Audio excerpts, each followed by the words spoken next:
الموضوع كلها اخطاء فرديه، والشعب المغربي شعب عظيم وشعب كبير، ومش كلام انا. تعالوا شوفوا استقبال الجمهور المغربي للناس في الشارع كان عامل ازاي. اكتر كلمه بنسمعها طول ما احنا ماشيين في الشوارع هنا في المغرب: مرحبا بيك، مرحبا بيك.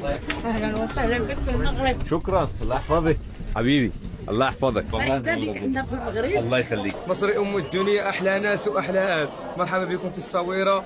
مرحبا بمصر اخواننا. والله ما فيش اجمل من كده.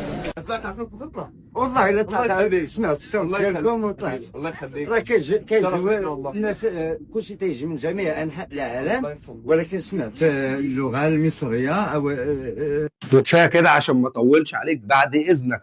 اوعى تفكر ان اللي كانوا في الملعب دول هو ده الشعب المغربي.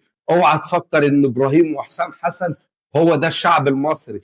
الشعب المصري والشعب المغربي اكبر بكتير من كل المهاترات اللي بتحصل دي. الشعب المغربي هو الشعب اللي في الشارع، اللي استقبل المصريين بحفاوه، اللي كان عايز يقعد الراجل ويغديه عنده في البيت. الشعب المصري هو الشعب اللي احتفل بالانجاز التاريخي اللي عمله منتخب المغرب.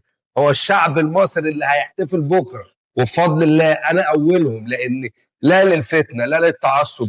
انا معايا علم المغرب، وبكره ان شاء الله باذن الله هشجع منتخب المغرب، وضد الفتنه وضد اي حد ممكن يسوق الموضوع لحته مش بتاعتنا. احنا كلنا عرب، وكلنا اخوات، وكلنا على قلب رجل واحد. سيبوكم من الكلام ده. هشجع بكره منتخب المغرب. وعلى فكره انا عندي اعلام للمغرب كتير جدا، وبفضل الله بفضل الله انا شايف ان كل اللي بيحصل ده عشان نداري على بعض المشاكل اللي عندنا، ولكن ده مش هيحصل. الشعب المغربي شعب كبير.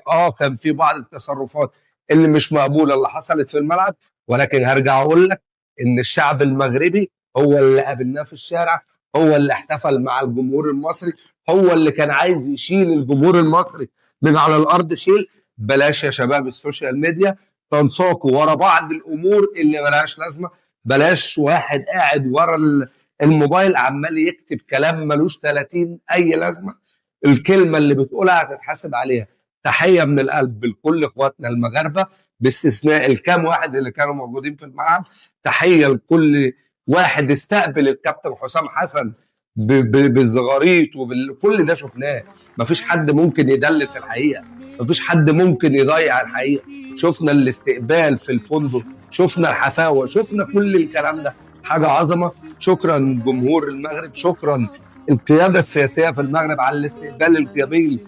الاتحاد المغربي لكره القدم شكرا من هنا للصبح. احنا مش هنجري ورا تصريحات كابتن حسام وكابتن ابراهيم، بالرغم ان هم يعني مديرين فنيين على اعلى مستوى، ولكن ياخدهم التعبير، ياخدهم الاساءه.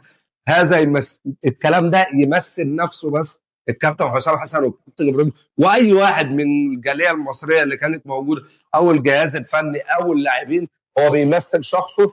انما الشعب المصري بيحب الشعب المغربي، وديما مغرب. وان شاء الله باذن الله منتخب المغرب هيكسب بكره رغم انف الحاقدين. ان شاء الله باذن الله باذن الله بكره 2-0 لمنتخب المغرب. هنتفرج مع بعض على الماتش وهنشجع المغرب بشغل وعد. كل الجمهور اللي قاعد على القهاوي بكره هيشجع منتخب المغرب. السلام عليكم.